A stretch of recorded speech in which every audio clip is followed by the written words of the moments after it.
Everyone warned her. No woman lasted 3 weeks with Jason Covington. But when Stacy marched into his glass-walled empire, late and fearless, she didn't plan to survive him. She planned to challenge him. What started as defiance is about to become obsession. Before the drama hits, type your location below, and when it's done, drop your score from 0 to 10. Ready? Let's jump in. The top floor of Covington Tower gleamed like a blade in the morning sun. Floor-to-ceiling windows framed Manhattan's skyline in gold and glass, a view that cost more than most people earned in a lifetime. Behind a sleek obsidian desk sat Jason Covington, 34, impeccable in charcoal Tom Ford, and utterly terrifying. He didn't need to raise his voice. One glance from those steel-gray eyes could reduce grown men to stammering apologies. The door burst open. A woman stumbled in, 5 minutes late, coffee sloshing precariously in one hand, a folder of papers slipping from the other. Her dark hair was slightly disheveled, lipstick smudged at one corner, but her brown eyes sparkled with something dangerous. Zero fear. "You're late." Jason's voice could freeze lava. "Traffic," Stacy Smith replied, dropping into the chair across from him without being invited. She set her coffee down, too close to his pristine files, and met his stare head-on. "Also, your receptionist is a walking sedative. I almost fell asleep waiting." Silence crashed through the room like broken glass. Jason's jaw tightened. "Miss Smith, do you understand what this position requires? An ability to tolerate a walking ice sculpture?" She tilted her head. "Yeah, I read the job description." His eyes narrowed. No one spoke to him like this. No one dared. "Tell me," he said, voice dropping to something lethal, "why should I hire someone who can't even arrive on time?" "Because punctuality doesn't equal competence." Stacy leaned forward, completely unbothered. "And let's be honest, you don't need another terrified assistant who agrees with everything you say. You need someone who'll tell you when you're being insufferable." Jason almost laughed. Almost. Instead, he fired questions at her. Rapid, brutal, designed to make her crack.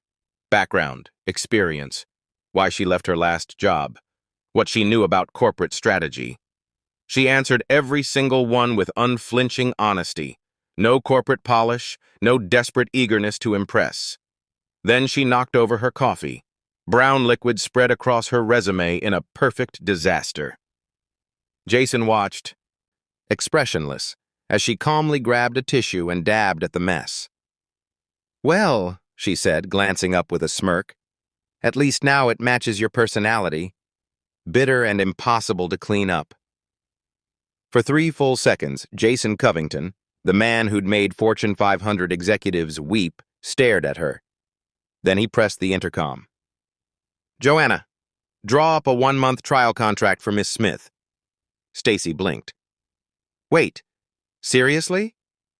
Don't make me regret it." He returned to his computer, dismissing her with brutal efficiency. "You start Monday, 8 a.m. sharp." As she left, Jason's gaze followed her to the door. For the first time in years, something about an assistant didn't bore him. Outside, the staff immediately began placing bets on how long she'd last. No one bet more than 3 weeks. Monday morning arrived with the efficiency of a firing squad. Stacy showed up at 7:58 a.m., technically on time, though Jason's raised eyebrow suggested otherwise. By noon, she'd reorganized his color-coded filing system. He preferred monochrome. She added rainbow tabs labeled urgent, very urgent, and Jason's being dramatic. Rescheduled 3 meetings he'd forgotten to mention, and discovered a leather-bound manual on his desk. Assistant Protocol Manual, Covington Enterprises, 100 pages, single-spaced. "Rule 23, she read aloud, grinning. "Always address the CEO formally in professional settings." She glanced at Jason through the glass wall of his office. "Yeah, that's not happening." At 2:47 p.m., disaster struck. Stacy walked into Jason's office carrying 2 lattes and a stack of contracts. Her heel caught on the carpet edge. Time slowed. The caramel latte launched into the air, spinning in a graceful arc before exploding across Jason's desk, directly onto the Meridian contract. $3 million drowning in coffee. Jason's head snapped up. His expression could have melted steel. "What did you just do?" Stacy stared at the dripping papers, then back at him. "Well, now it smells like stress and success." "Get out." His voice was glacial, final. Stacy grabbed paper towels, dabbing uselessly at the mess before retreating. Outside, she slumped against the wall, heart hammering. Maybe the betting pool was right. That night, Jason sat alone in his office, salvaging what he could from the ruined contract. Then he saw it. Beneath the coffee stain, the signature line. The ink had bled differently. 2 signatures layered, 1 forged. He pulled up the original scan, compared them under his desk lamp. The forgery was masterful, nearly invisible. Without the coffee exposure, he never would have caught it. Meridian's CEO had tried to scam him, and Stacy's clumsiness had just saved Covington Enterprises from a lawsuit that could have cost tens of millions. Jason leaned back, jaw tight, a strange emotion flickering through his chest. Fury, respect, and something far more dangerous. She wasn't afraid of him. Worse, she was making him notice her. Week 2 began with a post-it note stuck to Jason's coffee mug. "Drink this before you terrorize anyone. S." He stared at it for a full minute before crumpling it and throwing it away. By Thursday, there were 3 more notes hidden in his files. By Friday, he stopped throwing them out. Stacy didn't just organize his world, she infiltrated it. She questioned his strategies in meetings, not with timidity, but genuine curiosity. "Why merge with ArcLight when their numbers are bleeding?" she asked during a conference call, and Jason found himself actually explaining instead of dismissing her. The board noticed. His CFO noticed. Jason pretended not to care. Late one Wednesday night, only the security lights illuminated the 43rd floor. Jason stood at his desk, tie loosened, reviewing acquisition reports. Through the glass wall, he saw Stacy still at her desk, laptop glowing. "You're still here." His voice startled her. She glanced up. "So are you. Guess we're both terrible at work-life balance." "It's different for me." "Why? Because you're the CEO?" She closed her laptop. "Or because you don't have anything waiting at home?" The question landed like a blade between ribs. Jason's jaw tightened. "My father taught me that trust is expensive. He bankrupted the company, embezzled millions, and vanished when I was 22. I rebuilt Covington from ash." His voice was flat, emotionless. "So no, nothing's waiting at home. That's the point." Stacy's expression softened, but she didn't offer pity. "That's the saddest victory speech I've ever heard." He almost smiled. Almost. Hours later, Jason finished signing contracts and looked up. The break room light was still on. Through the glass wall, he saw Stacy humming softly, making tea, swaying slightly to music only she could hear. Something in his chest shifted, unfamiliar, uncomfortable. For the first time, silence in his office didn't feel peaceful. It felt empty, without her voice in it. Jason turned back to his desk, but the words on the screen blurred into nothing. The Covington Charity Gala was a battlefield in formal wear. Champagne flutes, forced smiles, and calculated conversations worth millions. Jason stood near the bar, bored and impatient, when the ballroom doors opened. Stacy entered in crimson silk that poured over her like liquid fire. The dress was elegant, daring, impossible to ignore. Conversations faltered. Heads turned. Jason forgot how to breathe. She crossed the room with easy confidence, unaware or uncaring of the attention. When her eyes found his, Something electric sparked between them. "You clean up well," she said, stopping beside him. "So do you." His voice came out rougher than intended. The orchestra shifted into something slow, aching. Jason extended his hand without thinking. "Dance with me." It wasn't a question. On the floor, his hand settled at her waist, hers on his shoulder. They moved together like gravity, inevitable and dangerous. The world blurred into background noise, just her breath, her warmth, the way she looked at him like he wasn't untouchable. "This is a terrible idea," she whispered. "I know." But he didn't let go. Somewhere in the crowd, a camera flashed. By morning, the damage was done. Covington's mystery woman. Assistant or affair? The headlines exploded across every business outlet. Jason's phone rang non-stop, board members, investors, PR in full panic mode. The company's reputation, they said, couldn't survive scandal. The resignation letter appeared on his desk by noon. Pre-written, clinical, final. Jason stared at it for 20 minutes before signing his name. When Stacy walked into his office to collect her things, she didn't cry, didn't beg. She just looked at him with something like disappointment. "Goodbye, Jason." The door closed with a soft click. That night, Jason sat alone in his penthouse office, staring at her empty desk through the glass wall.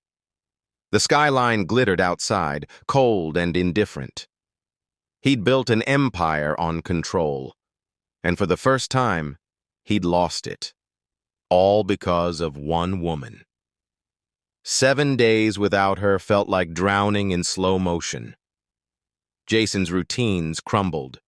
He snapped at his CFO during meetings, forgot a conference call with Tokyo, and stared at contracts without reading a single word. His coffee tasted wrong, too bitter, too empty.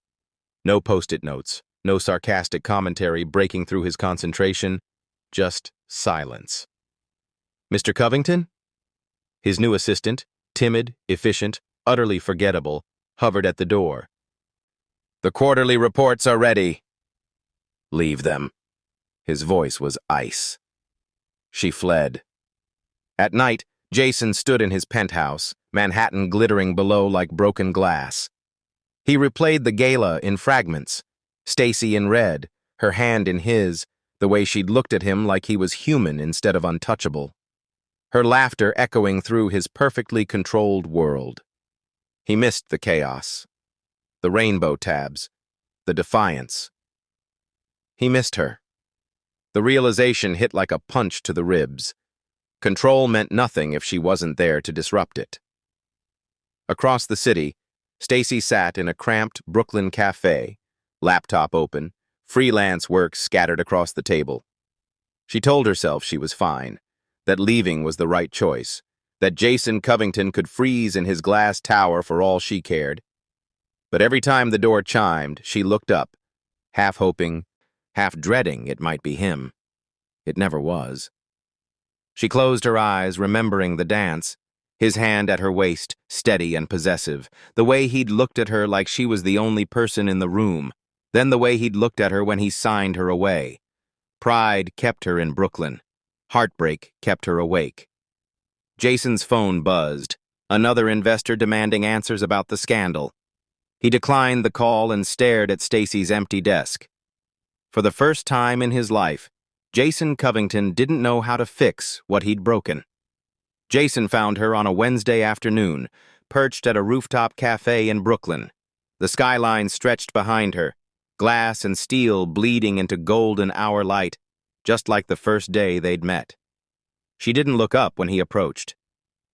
"You left without giving me a chance to fix it," he said. Voice rough from sleepless nights. Stacy's laugh was bitter. "You didn't want to fix it, Jason. You wanted to save your reputation." "That's not—" He stopped, jaw tight. "You're right." Her eyes snapped up, surprise flickering across her face. Jason sat down uninvited, exhaustion carved into every line of his posture. "I was terrified. The board, the investors, the scandal, I thought if I could control the damage, everything would go back to normal. He looked at her, really looked at her. But nothing went back to normal. You took it all with you when you left. Good. Her voice cracked. Maybe now you know what it feels like. You think I don't? The words exploded out of him. I can't work. I can't think. Every time I breathe, I hear your voice telling me I'm being insufferable. His hands trembled. You ruined me, Stacy.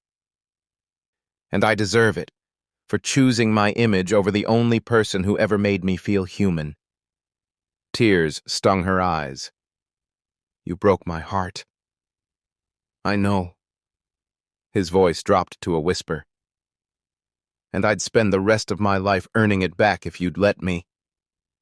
Stacy stood, ready to walk away, but his hand caught her wrist, gentle and desperate. Please. The words shattered between them. She kissed him first, fierce, furious, full of hurt and hunger. He pulled her close, pouring every unsaid apology into the way he held her. When they broke apart, her forehead rested against his. This doesn't fix everything, she whispered. I know. His thumb brushed her cheek. But it's a start.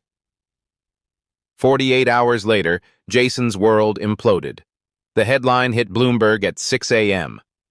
Covington CEO under investigation for insider trading. Anonymous sources, leaked emails. Transaction records showing suspicious stock movements before a major acquisition. The evidence was damning, surgical, and completely fabricated. By noon, the board called an emergency meeting. Investors threatened to withdraw billions. Jason's carefully rebuilt empire teetered on collapse. He sat alone in his office, jaw clenched, mind racing through every deal, every transaction, searching for the trap. His phone buzzed. Stacy's name lit the screen.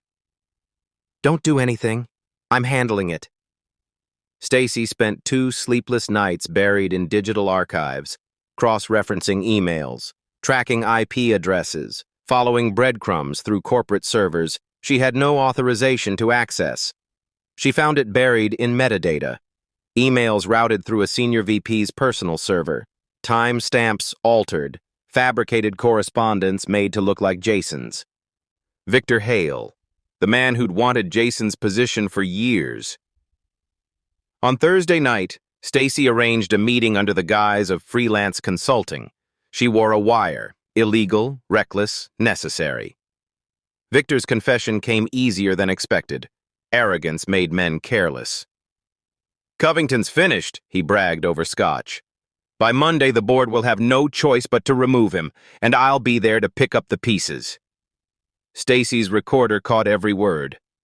Friday morning, she walked into the board meeting unannounced. 20 executives turned to stare. Jason's eyes widened. Stacy. She slammed a USB drive onto the mahogany table.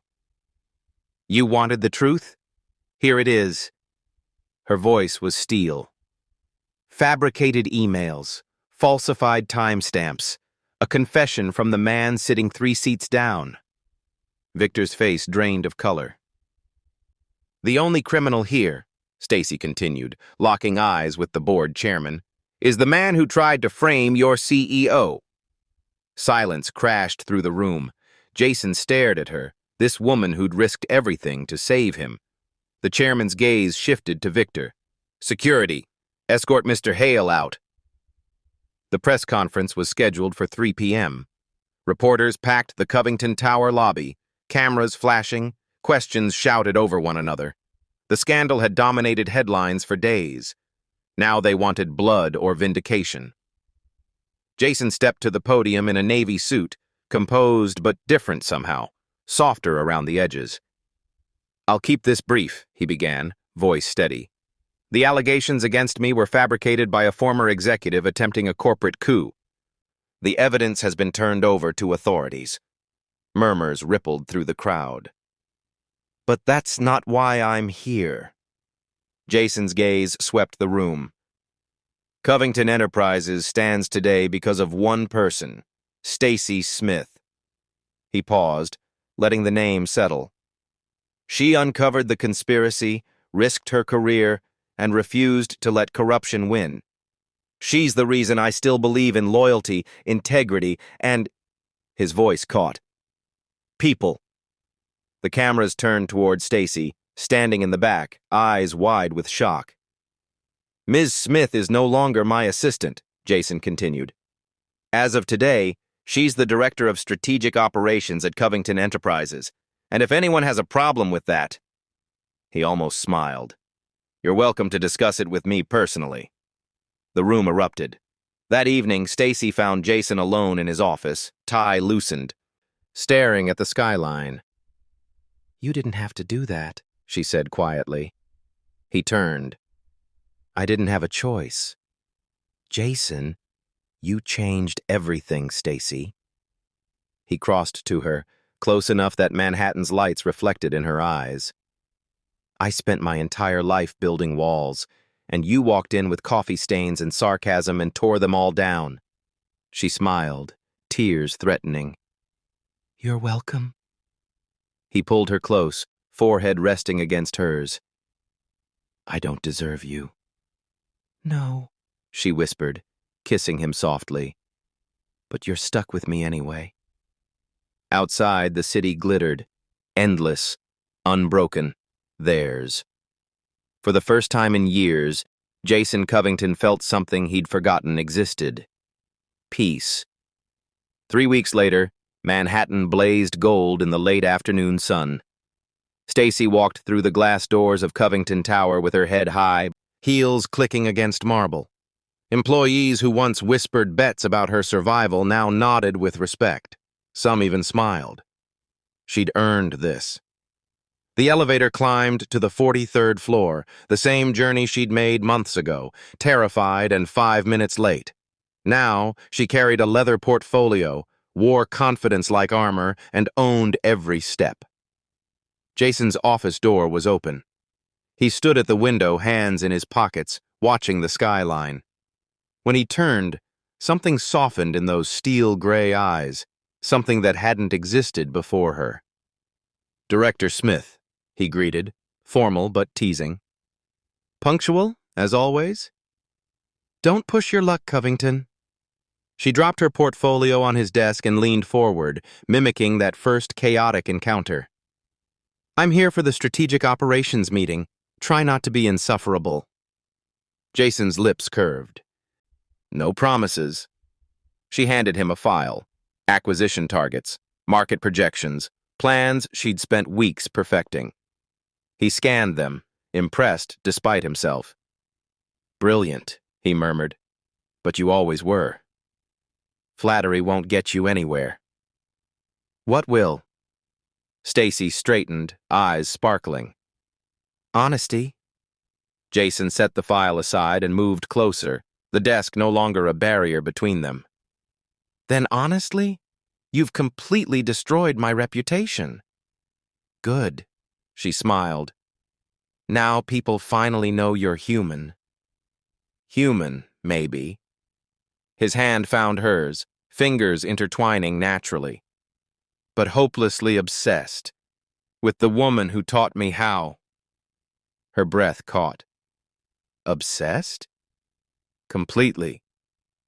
He pulled her close, the skyline burning gold behind them, the same view where their story began.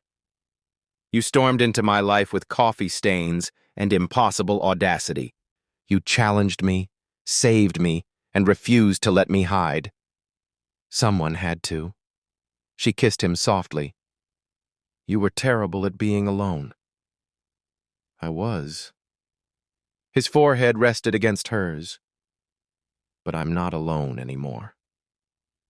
Below them, Manhattan stretched endlessly, glass and steel and infinite possibility. The city that had witnessed his coldness now watched his transformation. The man no woman could handle for more than 3 weeks had finally been handled by the only one who refused to fear him, and he'd never been more grateful to lose control. So, Stacy whispered, pulling back with that mischievous smile he'd come to crave. "What's next, Mr. Covington?" Jason grinned, a real unguarded smile that would have shocked his entire board. "Everything," he said, "with you." Were you hooked on Jackson and Stacy's story? Drop your 0-10 rating below and let us know your thoughts. Hit subscribe and the bell so you won't miss what's coming next.